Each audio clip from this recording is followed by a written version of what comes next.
He is a very big believer in surprise parties. Maybe even, arguably, possibly to a fault. Happy birthday! Happy birthday! So I think getting these out of the way might be productive. Welcome back to Thinking Critical. This is Wes. And more big news out of DC Comics today, completely unexpected. They dropped a no-notice digital release for a deceased spinoff title, Hope at World's End. This will be written by Tom Taylor. It's got, I think it's 4 different artists on it. And it appears this is the first original series for DC Comics' Digital First initiative. Of course, before this, they had basically repurposed some newer material that was going into the DC Giants. Your Superman Giant, Batman Giant, Swamp Thing Giant, Flash Giant, stuff like that. But this appears to be the first series created for this Digital First initiative. There will not be a print edition. I imagine it will be collected eventually. Deceased was DC Comics' best-selling title outside of Doomsday Clock last year, if you don't really include like milestones and things like that. Just regular ongoing and miniseries. This was number 1 or 2. I can't remember if Doomsday Clock actually outsold it. So this is a big deal. Of course, we had heard rumors that DC Comics had taken a bunch of artists and moved them over to some type of black and white Batman series that they were going to release digital first. So I would have expected that series before this one. Hadn't heard a word about this. But today we did get a big surprise, a new Deceased spinoff series from Tom Taylor and a couple artists, which we're going to talk about here in a second when I read the article. Joining me after I read the article is going to be Dylan from The Real Comic Book Gamer to talk about his thoughts about this DC spinoff. He's a huge fan of the original series. I believe he's also a big fan of Unkillables. So we'll talk about that and also a little bit more about DC Comics' digital strategy moving forward. But first, let's read the article from CBR.com. DC has announced a new addition to its digital first catalog, Deceased Hope at World's End, by writer Tom Taylor and artist Dustin Nguyen, Renato Gades, Carmine Di Giudomenico, and Marco Failla. Goes on sale digitally today and is a spinoff of the hit DC series that documents the events that took place before the Earth fell to the zombie anti-life equation. Deceased Hope at World's End follows Superman and Wonder Woman, Martian Manhunter, Stephanie Brown, Wally West, Jimmy Olsen, and more, and takes place in the span of Deceased number 5's time jump. It will publish digitally twice a month and run for a total of 14 chapters. Tom Taylor had this to say in a statement. There was a point in Deceased where we had to make the decision to skip weeks of losses and triumphs and heroism, or our first miniseries wouldn't exactly be a miniseries, but we knew we had a larger story to tell, so we seeded plots that we could expand on and deliberately left huge characters off the table for the future. The future is here. Taylor goes on to give Deceased fans a taste of which heroes they can expect to play a role in the digital first miniseries and teased a fan favorite duo rising up to state their claim as the next generation of DC superheroes. With Hope at World's End, we finally get to tell the tale of what Superman, Wonder Woman, Flash, Black Adam, Wink, the Airy, Martian Manhunter, Black Manta, Stephanie Brown, Robin, Superboy, and more did to save as much of humanity as they could. And Super Sons fans won't want to miss the apocalyptic adventures of Damian and John as they stand up to the worst crisis the Earth has ever seen and take their first steps on the road to becoming the next world's finest.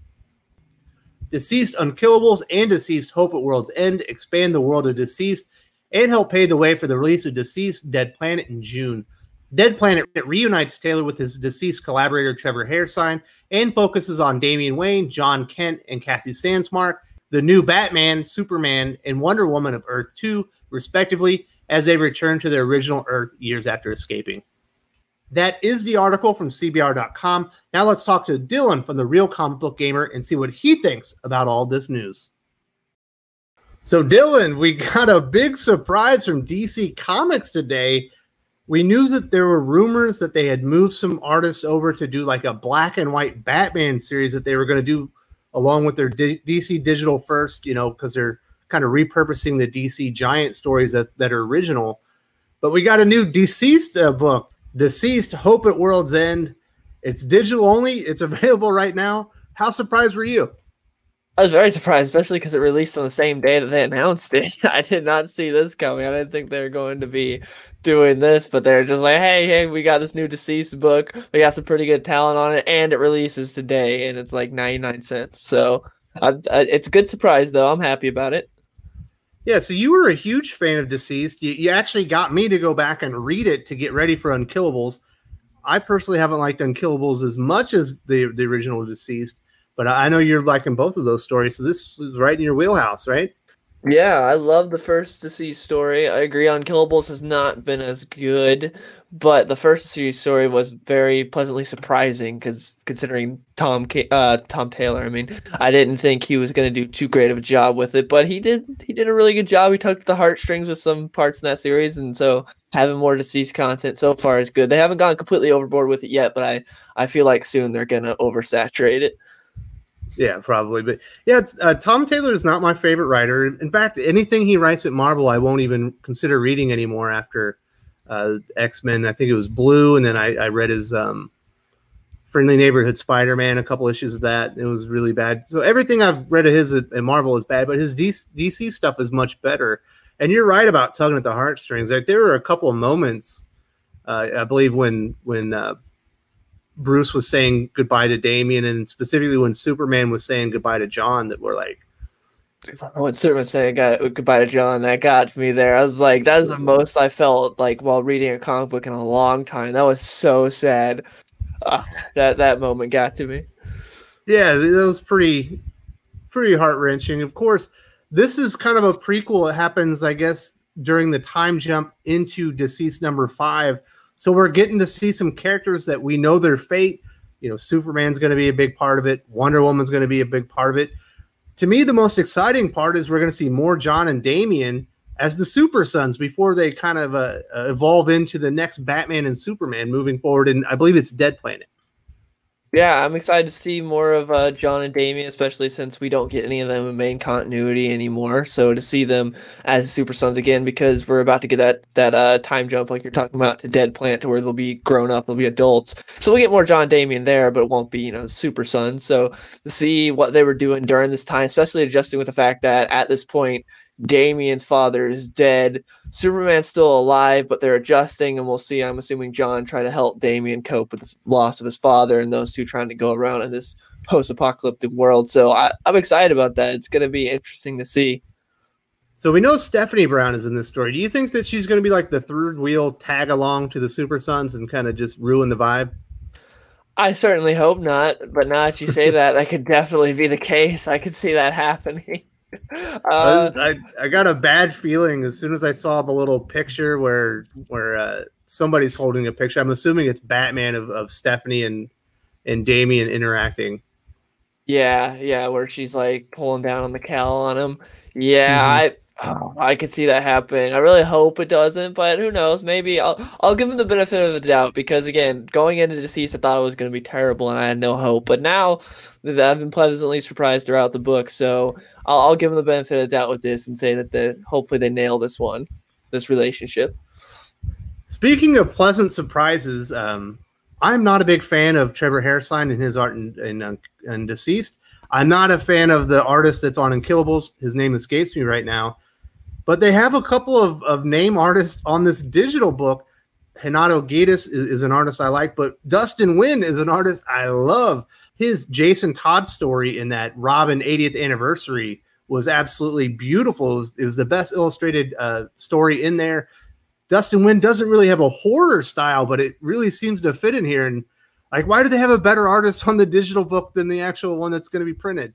That's the first thing that came to my mind when I saw this. When I saw the announcement, I saw Dustin Nguyen was on there. I was so happy that Dustin Nguyen was on here, but at the same time, it was just confusion because you have these other huge books. Like, this is, just a small digital first book. Deceased is a huge book. Unkillables, a smaller spinoff. But Deceased is this huge book, and they get this just below average artist to where Dustin Nguyen is a killer. This dude's great. Like, he kills it every time. And they put him on this digital first book. I don't get it. I love Dustin Nguyen. He does a great job. I'm happy he's on here. But why would you put him on the 99-cent digital first book? I don't understand it. It makes no sense to me. But at least we finally got a good artist on Deceased, because like you're saying, both other Deceased books had just the most mediocre art, and just it's rough. Yeah, he's actually got, we didn't get a whole lot of teaser art for this, but I think the visuals with Jimmy Olsen like taking pictures of the zombie apocalypse look great. Yeah, it looks good. Like you're saying, he doesn't have a horror background really, but he nails the horror aspects of this book from what I've been seeing. Like, it looks dark and gritty, and it fits his art style. It actually looks really good. This kind of all leads into a bigger picture. Perch has been on the channel. We had talked, when all this was happening and there was so much uncertainty, how Marvel and DC didn't really have a coherent digital strategy. Obviously, DC kind of took the bull by the horns and went with their DC digital first, repurposing those DC Giant stories that were new. Now we've got this Deceased, spin-off series, all new material, 99 cents. We've heard the rumors of the black and white Batman series that we haven't seen yet. Batman: The Animated Adventures was always going to be a digital kind of first series.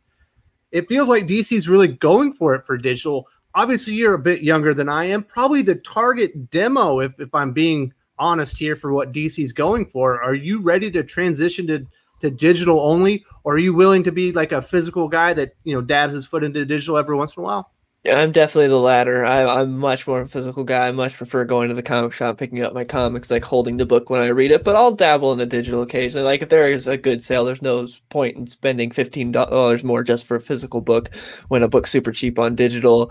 Or like this, I'm fine with what they're doing so far with this digital, because they're not putting the best premiere stories digital only. They're just putting little side stuff. Like, if you want it, then in here it is, but we're not going to necessarily spend the money to print it. So I'm fine with that. But yeah, I'm not ready to make the leap to all digital. I do much prefer having the book physically in my hands to read. But so far with DC strategy, I've been fine with it with the books that they've gone for digital first, like with the Superman stories and with the Adventure Continues. Like, I think that's fine, as long as they're not putting like premiere books to where it's like, okay, you can only get this digital. Then I'd be upset there. But with what they're doing so far, I'm fine with it.